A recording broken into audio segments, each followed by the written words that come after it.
On today's Locked On NBA Game Night, the Houston Rockets pull off a huge win and demand your respect. A full NBA slate, including upsets and an NBA Finals rematch.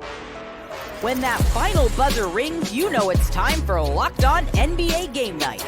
All the post-game reactions to every game across the league, every single night, with insights only the hosts at Locked On can provide. It's the true NBA fans' one stop for all the action. Every game, every night. It's Locked On NBA Game Night. Tipping off now.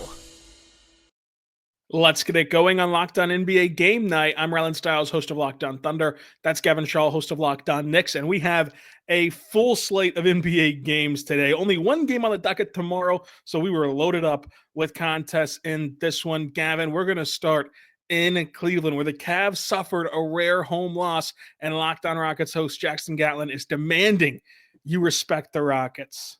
Some respect on the Houston Rockets as they just handed the Cleveland Cavaliers their first 3-game losing streak of the season and just their third home loss all year by a final score of 135-131. What's up? This is Jackson Gatlin, host of Locked On Rockets. And man, sometimes the sequel is better than the original. Rockets met up with the Cavs for the second time this week and handed them yet another loss. Last game, they did it with their defense and some luck from the basketball gods. This time, it was their offense clicking and sinking clutch free throws late in the game. Alperin Chengu put a stamp on his all-star candidacy with a 26-point performance and just absolutely dominated Jarrett Allen and Evan Mobley inside all night long. And Amin Thompson had a monster triple-double and also defended up and down the Cavs lineup, handling Evan Mobley at times, other times being asked to guard Mitchell or Garland, and succeeding. How many players in the NBA can actually do that? This Rockets team may not be true contenders just yet, but make no mistake, they are absolutely one of the best teams in the NBA this season.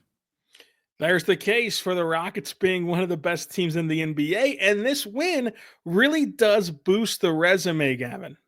Yeah, look, I said it in the past, so maybe I'm defying Jackson's order here. I still don't totally see this team as an NBA title contender. I still think just a little more experience across the board, a little more shooting across the board. But, man, they are a bona fide regular season monster. I kept waiting for the point this year where it was going to stop clicking and not even everything was going to fall apart, but they were going to have an extended stretch where they struggled, and it just hasn't happened. You credit Ime Udoka's coaching. You also just credit, the tour de force that Rafael Stone has had the last few years putting this roster together. The one piece that looked bad the last few years, or not even bad, but maybe just operating below expectations, was Jalen Green. This January now, 27 points, 4 rebounds, 3 assists, 49, 46, 91 splits. He looks like a future all-star. Amin Thompson is maybe my single favorite player in the NBA to watch this month. 18, 12, 4.5, 2 steals, 1 block, 59% on twos. Jackson mentioned it, the triple-double tonight. I thought he had the sequence of the game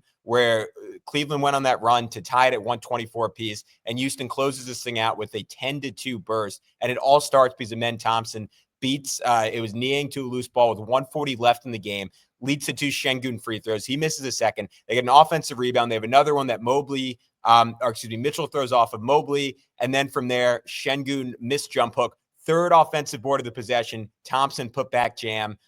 Next possession gets free throws off a great hook pass from Chengu. And that was essentially the ball game. I mean, what a two-way performance to to overcome just an insane second half from Garland and Mitchell as they combined for 52. Just not quite enough down the stretch for Cleveland.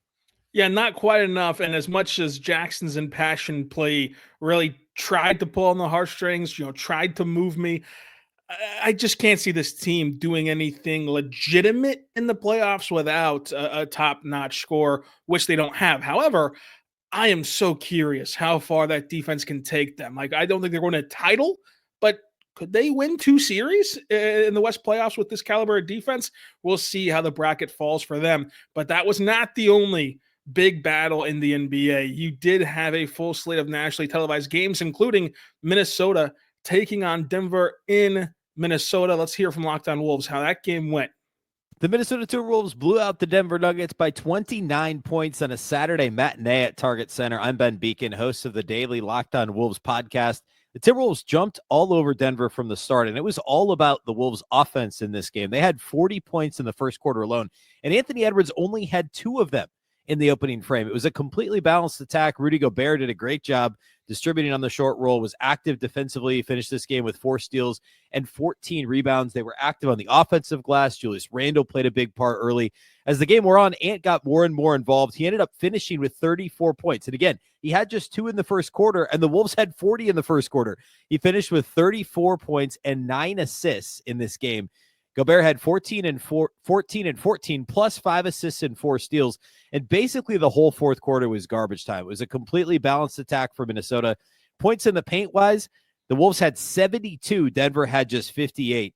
Make sure to subscribe to Locked On Wolves for all things Timberwolves. Check out Locked On Wolves. And Gavin, this was a big win for Minnesota, who's not had the season they anticipated. A year ago, it took the final game of the regular season to decide who'd be the 1 seed, 2 seed, and 3 seed between Minnesota, Denver, and Oklahoma City. And right now, the Thunder, the only one cemented in that top 3 for this season. But Minnesota's coming on as of late, and he's right. Rudy Gobert deserves a ton of credit. This is a guy that is a kind of a pinata at times for the NBA universe. He played an excellent game tonight. It got Minnesota the win. And now the question becomes, like, what's their playoff outlook, regardless of regular season record or seeding? Yeah, look, I mean, outside of some decent injury luck, this has just been a nightmare season. Obviously, they make the Towns trade. It's a cap move at the end of the day. I think Tim Conley knew they were going to take a step back this season, hoping to have more flexibility, retooling around Anthony Edwards going forward. And I think we're finally starting to see some of the fruits of that, or at least some of the optionality they built in. And because, like, if as much as you maybe want to question that trade, and as good as Towns has been in New York, like he has just built a heck of a roster in Minnesota. And it was tough this year because they went through that long, I think they went over a month, Rylan, where they didn't play a non-playoff team. This is the first time in about a month they've had back-to-back home games. Obviously now Dante DiVincenzo's hurt. It just felt like everything was going wrong. And this win feels like the one, along with blowing out the Knicks a week ago, that could really set them on the path. You heard it from Ben, 72 points in the paint. That's a season high. On the season, they averaged 44. They had 46 in the first half. That was a great stat from Jack Borman on the postcast. But to actually answer your question, like, I'm fairly optimistic that this team can make some noise in the West. I'm deeply curious if they're going to move on from Julius Randle, who had a really nice game going at Russell Westbrook today. But the reason I have that confidence is I just really still like the depth of this team. Like, Naz Reid was great. Nickeil Alexander-Walker was awesome. I'm with him on Rudy Gobert. Like, I thought he was just like you couldn't take your eyes off him the first 4 minutes of this game. He had a Euro on Nikola Jokic, had like a knockaway for a pick 6 going the other way, rolling for an and 1. Like, the short roll passing every time I've watched him this year, that stood out to me. And I think Rob Dillingham is a shoot. I'm sorry, people are walking by. I have to pause for just a second.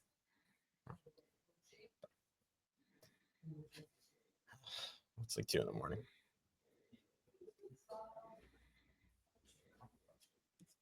I'll finish that off quick. 3, 2, 1. And maybe the best news coming out of this game, Rob Dillingham is just a revelation for this team. Obviously doesn't give you everything that Dante DiVincenzo does, but has been exceptional shooting the basketball, 57% from 3 over these last 5 games, which is his first substantial action of the entire season, 9 points per game in just 15 minutes, has that same quick trigger that DiVincenzo has, playing off of Anthony Edwards. So I think on the whole, I'm optimistic about this group. I think they're going to be great looking forward. I'm just curious if they decide to move off Randle or not. It'll be a fun trade deadline. And with Minnesota, you always have to count in Anthony Edwards being that playoff riser that we saw a year ago. And we finished the first segment with an NBA Finals rematch, which lost its luster due to some injuries. I say it all the time. Derek White and Drew Holiday are the bellwether. If they're playing well, the Celtics are generally playing well. And in this game, combined 40 points, 13 of 29 shooting, 9 of 20 from 3, and 8 assists. Drew Holiday in the second quarter, but Derek White in the third quarter was huge. 16 points in the third as the Celtics broke it open and took a 20-point lead into the fourth. Fourth was but hey, Mavs made a run. The Celtics held it off, so that's fine. Derek White was big. It's nice to see him get that shot back. It's nice to see him get that floater going. Second quarter, the Celtics offense was really, really good.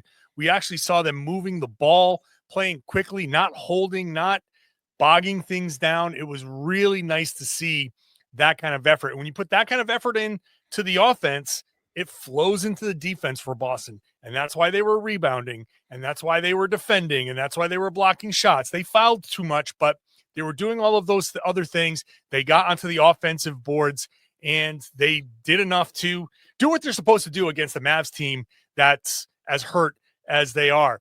3-1 road trip now for the Celtics. They head back home. I consider that a success.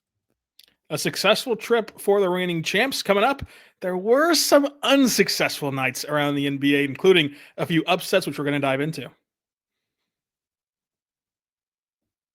But first, I want to say right now, my good friends over at FanDuel, go check out FanDuel today, because from the first whistle to the final drive, FanDuel makes the NFL playoffs even more exciting. Right now, new customers can bet $5 and get $300 in bonus bets if you win your first bet. That's $300 to keep the action going. The FanDuel app is easy to navigate and has a variety of bets to keep every game exciting. Plus, when you win, you get paid instantly. No waiting around for your winnings, whether you're betting on your favorite team or looking to add some excitement to the playoffs. FanDuel has you covered. Just visit FanDuel.com to join today and get started with $300 in bonus bets. That's FanDuel.com. Make the playoff season unforgettable at FanDuel, the official sportsbook partner of the NFL. They also have NBA lines, which the only game in the association is the Thunder favorites by 12.5 points in Portland. You can go check that out at FanDuel.com.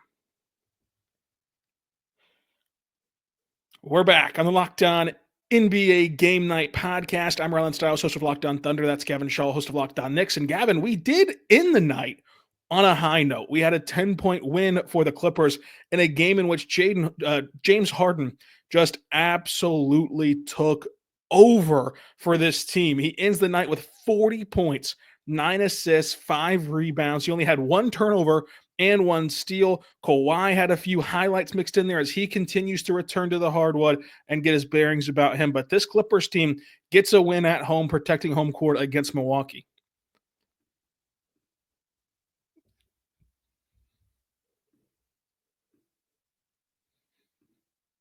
You're muted. You're muted, Gavin. I'm sorry. 3, 2, 1. You know, Rylan, I just can't quit this Clippers team. At this time last year, I think they were coming off, was it December or January? They had that stretch where they had as good of a month as any team in the NBA had all of last season. And look, I'm not saying I'm that high on them, as we all know the risks in getting invested in the Clippers. I got invested last year. I got burned. I feel like I'm always invested. I'm always picking them. I'm always getting burned. So I don't want to be too forward reaching, but this was as impressive of a win as they've had all season, or pretty close to it. And as they're finally starting to round into form, finally starting to look like a complete team, I think Rylan, I heard from a source they had some scouts over at Nets Heat tonight, maybe looking at Cam Johnson, maybe even trying to get into some Jimmy Butler talks. Obviously, he wasn't playing tonight, so that's a long shot, but who knows?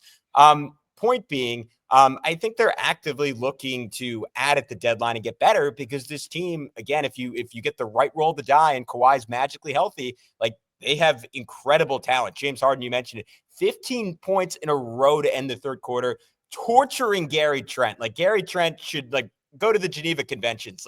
This was not fair. Step back 2, sidestep 3, driving floater, another floater, third floater in a row, double pump banker, 1 more 3 for good measure. It was just, you felt like you were back in 2016 watching James Harden. It was absolutely crazy. Still so strong, bullying Andre Jackson Jr. Kawhi had maybe my favorite dribble move I've seen from any player all season, where he split that Dame Giannis double team with just a nasty behind the back and then finished with an MJ-esque double pump up and under. He was amazing. Norm Powell casually pours in 33. This is just a complete tough team, old school, love getting downhill, 14-0 run in the fourth quarter to end it. I'm super impressed with them. It was a very impressive win, and the other LA team was in action as well. Let's hear from Locked On Lakers. Kamenetsky, co-host of the Locked On Lakers podcast, and the Lakers kick off a 6-game road trip with a 118-108 win over the Golden State Warriors, where on both sides of the ball, particularly defensively, they really got it going over the second half. Steph Curry, no points in the final 24 minutes of this game, and they took advantage, as Anthony Davis himself noted after the game, of no Draymond Green available. It certainly played a role in Anthony Davis putting up 36 points, 13 rebounds, 3 assists go along with 3 steals. LeBron James, 25 points and 12 assists, 13 points off the bench for Dalton Connect. And after nearly a year away from the court, Jared Vanderbilt finally returns in about 12 and a half minutes, 6 points, 4 rebounds, 2 assists, and 3 steals. Nice return for Vando. For more Lakers coverage, make sure you're watching Locked On Lakers on YouTube and listen wherever you get your podcasts. Make sure you go check out Locked On Lakers because that was a big win for them. And you saw Anthony Davis was able to dominate this game and get them the win with LeBron James in the lineup for 25 points, AD for 36 points. And you can go check out more on that game on their respective pods. But Gavin, we did have a game in Paris again as the Spurs and Pacers played both games of their season series abroad. And Locked On Pacers gets the victory with Tony East recapping it for us. That is, as they say in Paris, a victory for the Pacers, who go into the Accro Arena and smash the Spurs by 38, 136 to 98. Tony East here with Locked On Pacers. What a response from the Pacers, who got destroyed by this exact same San Antonio team by 30 just 2 days prior. They were awesome in this game. They solved some of their Wembanyama issues by moving Miles Turner out of plays and having Turner defend differently. They solved their issues against the non-Wembanyama Spurs by having a much better bench game in this one, but they got the win because Tyrese Haliburton was absurd for 2 minutes and 43 seconds to close the third quarter. Spurs take their first lead of the game around that time. Haliburton, 16 points in 2 minutes and 43 seconds. All jumpers from at least 17 feet away, all of them 20 feet or longer, except for one. He was tremendous with 28 points. Star of the show in Game 2 as the Pacers come back home 1-1 from Paris. We'll have much more on Locked On Pacers. Locked On Pacers will be enjoying that one, of course, as they split the series. And Tony's right. I mean, this was like, they went over there, they played 2 games. They could not have been more polar opposite of each other. The only thing that was similar was the 2 teams and the time slot. Other than that, it was 2 completely different outings. But Gavin, you can unmute now and tell us all about your New York Knicks, who got a literal big win in terms of discrepancy over the Sacramento Kings. Quick throwback. I just had to fit in one Steph stat. I looked this up. It might be wrong because I did it by eye and by hand because I couldn't find it on pen and paper, the old school way. By paper. This is the first time in 11 years since 13-14, Steph has had 4 straight games with 21 or less. He's had a few times with 22 or less. I did not see one with 21 or less. So that's just a crazy number I wanted to fit in. But my New York Knicks, their best game in a long time. They have been the epitome of average this January before this game. 6-6 with a 0.0 net rating coming into this one. They have generally struggled this year against playoff teams. 13-5 on the season against playoff teams. 17-1 against bottom 6 seeds. The Kings came in red hot, having won 10 of their last 12. I was not super confident, especially when they had a 19-point lead. And in somewhat typical fashion for the team this year, ended up blowing it. Kings went on a 23-6 run, got it to within 2 to end the first half. But the Knicks, just a insane offensive second half. Score over 140 points for the second time this season. Top 15 scoring performance in New York Knicks history. That's incredible. OG Anunoby, this was the best game he's played in a long time.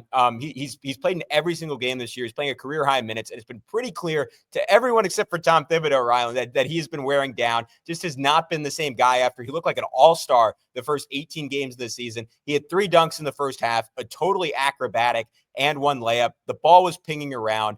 He was awesome. Josh Hart, 18 rebounds at 6'4". He leads the NBA in rebounding in the month of January. He's insane. If the Knicks were better, he would get some dark horse all-star consideration. I'll stop ranting, but this was a really good, much-needed win for the New York Knicks. A really good win, but more Gavin ranting coming up because we still have plenty of games to get through. But first, I want to say right now, about our good friends over at Talkspace, therapy is a game changer. It can help manage stress, improve sleep, and communication with more effective communication by finding the right therapist and fitting sessions into your busy schedule. That can be a challenge. That's where Talkspace comes in. Talkspace, the leading virtual therapy provider, makes getting the help you need easy, accessible, and affordable. With Talkspace, sign up is simple. You can match with a licensed therapist who fits your needs, usually within 48 hours. And it's convenient. You can have sessions from the comfort of your own home, even take messages with your therapist between appointments. Plus, Talkspace is covered by many insurance plans, and for most insured members, there's a 0 copay.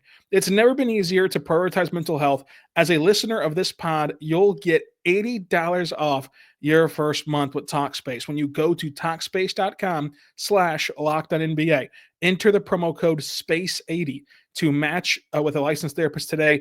Go to Talkspace.com/LockedOnNBA and enter promo code SPACE80 to get $80 off your first month and show your support to the show. That's Talkspace.com/LockedOnNBA, promo code SPACE80.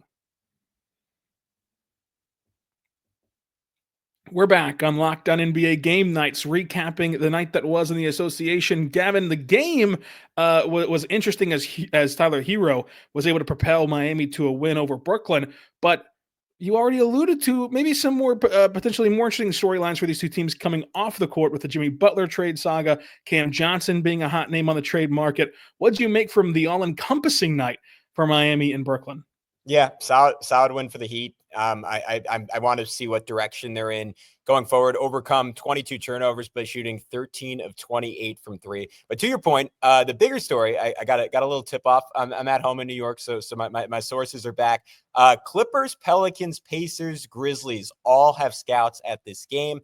I have to imagine, again, because Jimmy Butler was suspended, so they weren't out there to get the latest look at him, unless they were just sending envoys to maybe talk to personnel from the Heat. But I think that'd be going a little bit too far down the rabbit hole. The most obvious explanation is that those five teams are maybe some of them have the Nets or Heat coming up on their schedule, to be clear. My interpretation is Cam Johnson is of interest to those teams, which would make a lot of sense for the Clippers because, as I just said, I think the Clippers are quite good. And if I were them, I would try to add a piece like a Cam Johnson. He would make so much sense given the length they have defensively, given that they have one of the better three-point creators in James Harden. I think that would be a really fascinating trade. The Pacers, that would create some of the effect they had with the Buddy Hield, Tyrese Halliburton backcourt last year, except with better defense from Cam Johnson, more non-3-point scoring from Cam Johnson. That would be interesting. And for the Grizzlies and the Cavs, like I've been saying this for weeks now, I think he would be the perfect fifth piece for either of those two teams. That's all really interesting. Solid game, but I'm looking at the trade wins with these two teams right now because the Nets obviously want to move off some guys. The Heat, we know, want to trade Jimmy Butler. Yeah, that's for sure. The whole distraction for the next 2 weeks is going to be about the trades with those two franchises, and each of them post-deadline will have vastly different routes when the dust settles. At least Miami hopes so at the end of it all. But the Magic and Pistons got together, two of my favorite teams to watch in all of the NBA, but especially in the Eastern Conference. Locked On Magic helped us recap this one. This is Philip Rossman-Reich, the host of Locked On Magic here at the Kia Centers. The Orlando Magic defeat the Detroit Pistons, snapping their 5-game losing streak and getting a humongous win with playoff implications. But really, this game just came down to will. The Magic knew and said after the game this was a must-win game. Regardless of the opponent, regardless of those implications, the Magic needed to break that spell. And how did they do it? Their two stars took ownership of this game. Their two stars took ownership of the result. Paolo Banchero and Franz Wagner are still on minute restrictions. Paolo played 39 minutes. Franz played 30 in his second game back. Scored 25 points in the fourth quarter, tying a franchise record, breaking a terrible run through the first 3 quarters of the game, going 1 for 12 at one point. But they knew that their team needed them to take over. They knew that the team needed them, their leaders, their stars, to win this game. And that's exactly what they did. Both Paolo and Franz had 32 points in this one, leading the Magic on a 20-4 run to take control to start the fourth quarter and taking control of this game. That's what stars do. That's what Jamal Mosley said after the game. And that's what this team needed to break that losing streak and break that spell and finally get back in the win column. Kind of two sides of the same coin. As Locked On Magic got a must-win game, we've been teasing an upset, Gavin, and here it is. The Atlanta Hawks lost to the Toronto Raptors. Brad Rowland has the latest. Hello, friends. My name is Brad Rowland, the host of Locked On Hawks podcast, and quite honestly, this is probably the low point of the season for the Atlanta Hawks. They fall to the Toronto Raptors by a lopsided margin on this Saturday, 117-94, in a game in which the Hawks were competitive for most of it, and then the fourth quarter fell apart, and that was kind of a epitome of how it's been going for Atlanta this week. 4 straight losses. Yes, there are injury concerns. There are injury explanations, to be honest. Not even excuses, explanations to what's been going on. No Jalen Johnson, no DeAndre Hunter, no Zachary Richichet. But at the same time, you're playing against a team in Toronto that's not been very good this year. You lose back-to-back games to the Raptors, and prior to that, a tough loss to the Pistons as well. And with that said, it was a bad game for Trae Young, probably his worst of the season, or at least one of his couple worst of the season, and not a whole lot went positively for this game for the Hawks. Pete Krejci was a bright spot, but other than that, pretty tough sledding, and now the schedule gets much more difficult for Atlanta. We'll get into all of what transpired here and more on Locked On Hawks. I've been there, Brad. I've been there whenever the post-game recap is Vit Krejci being your bright spot. That's never a place you want to be. It really is just the drums of hell whenever that's the case for your franchise. But luckily for the Hawks, they're much different than those tanking Thunder teams where that was the case for me. But Gavin, unlike our good pal Brad Rowland and his Hawks, the Memphis Grizzlies went in, played a tanking team, and took care of business. You saw Jaren Jackson Jr. continue to dominate, 28 points on 71% shooting. It was an 11-point outing for Ja Morant on 44% shooting, but they overcame that by getting 16 from Jalen Wells. They got 19 from Zach Edey with 7 rebounds in a matchup for him where he could really stretch his legs a bit, getting to defend Walker Kessler and Lauri Markkanen and some of the bigger guys, Kyle Filipowski, that Utah has. But Memphis gets their 6th straight win in convincing fashion, 125-103.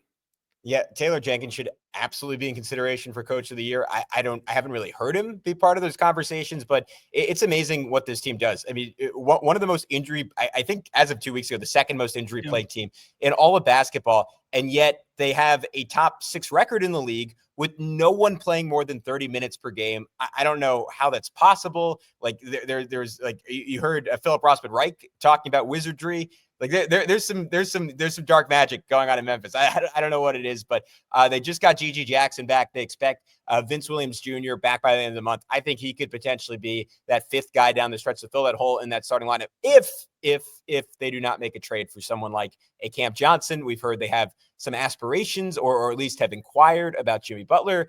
Jimmy Butler seemingly does not want to go there. I am personally okay with Memphis not being all in. But if they want to be all in, I think this team is good enough to warrant it. And an incredible regular season team, I think maybe just one more piece away from being similar to the Rockets, like a true NBA title contender. Gavin, we still have 3 more games left, so it's a perfect time for buy or sell. Trending topics from these games. Tyrese Maxey fueled the 76ers to a big win as Maxey had 31 points. Kelly Oubre chipped in 22 points. Rock chalk there. Buy or sell, the 76ers have stabilized themselves, and this is now what you and I have talked about almost every Saturday, the moment that Philadelphia gets things headed back in the right direction. I feel like I'm stuck in purgatory with you, Rylan, talking about the Sixers team, because I don't know if I have anything new to say. Like, congrats to them, obviously ending the 7-game losing streak. The win over the Cavs in particular was impressive. The win over the Bulls was important given the standings. In the Western Conference, they would be 5.5 games out of the play. And thank God for the East, if you are a Sixers fan, just a game behind the Bulls. Until Joel Embiid puts together 20 games in a row. Is there like studied? Sure. Does that matter for a team that's all in and obviously has should have major title aspirations? I don't think so. Give me Joel Embiid playing 20 out of 25 games and looking how he looked in the regular season last year before I wake up on this team. Until then, I don't think there's anything to talk about. So I'm going to agree. I'm going to buy the premise of the question. I think that this is a win that now you can feel really confident. It was shaky at times, especially recently, of would they actually right the ship? Should they tank? I think that these couple of wins here have given you the opportunity to take a sigh of relief and get into the play-in. But at the end of the day, big picture-wise, does not matter for a team that's this invested. That's still a terrible outcome. Buy or sell. The Wizards, who lost tonight to the Suns, 119-109, have still shown you enough, despite their poorest record, that the future is brighter than it has been in Washington. Yeah, brighter than it has been. Yeah, because this is a team that has been, you always heard treadmill mediocrity, right? That's exactly where you don't want to be. It's been 2 decades. I do think those Wall and Beal teams maybe had a higher ceiling and with some better health luck, could have done something. They were a dynamic combo. Shout out to them. But just the fact that they're committing to the tank, I think we still have to wait and see whether this front office is perfect. I was not an Alex Sarr fan coming out of the draft. I've been a fan of him watching him in the NBA. I think the defensive versatility, some of the offensive chops, he is at the very least, I think, going to be quite a good starter for a very long time. Bub Carrington looks good. Keyshawn George looks good. I think there is some upside here. Jordan Poole, for all the hype about him being a great shooter, this is the first season where it's come true for him. Whether that means the Wizards are going to spin him off into something else or hope they can get good while he's still good, I don't know. I do think there's reason for hope here. So I'll buy it. I think it's better. I think there's just a long, long way to go. Yeah, I'm more convicted about buying it because they have OKC former executives in their front office. I really, really like Pub Carrington. I really like Keyshawn George, and I do like Sarr as well, and Bilal Coulibaly. And you have the best odds at getting Cooper Flag, which is not going to change. They're going to have one of those bottom 3 records no matter what. So all those things mixed into the pot, and for the first time in a while, you can really understand and feel good about the direction Washington is heading, even though their overall record is probably worse than it's ever been in this recent stretch. But the last buy or sell and the final game of this gauntlet marathon recap, the Charlotte Hornets, who beat New Orleans 123-92, just curb stomped the New Orleans Pelicans behind LaMelo Ball's 25 points, 7 assists, 5 rebounds, and 3 steals. Buy or sell, LaMelo Ball was snubbed, not being named an all-star starter. You're just setting me up here. You're throwing a lob. I'm a young Kawhi Leonard going up to get it. I am hard selling this one. They've won 12 games. Where does he deserve this over Jalen Brunson or Donovan Mitchell? I would have Cade Cunningham dramatically ahead of LaMelo Ball. I've had a lot of Hornets fans in my mentions. I saw one prominent Hornets account incorrectly say LaMelo had the player vote. He had the fan vote. This is BS. He did not have the player vote. Jalen Brunson had nearly 50 more player votes than LaMelo Ball did. Great stat from Knicks Muse on Twitter. If Jalen Brunson missed his next 129 shots with 65 turnovers in his next game, this was before the Kings game, he'd still have a higher field goal percentage with fewer turnovers than LaMelo Ball. Jalen Brunson, Donovan Mitchell, and I'm going to say Cade Cunningham. They play winning basketball this year. LaMelo, I empathize with him. He does not have a lot of help. Losing Brandon Miller does not make things any easier. He's an extraordinary talent. He will be much more fun to watch than Jalen Brunson in an all-star game, but he does not deserve to start over Jalen Brunson or Donovan Mitchell.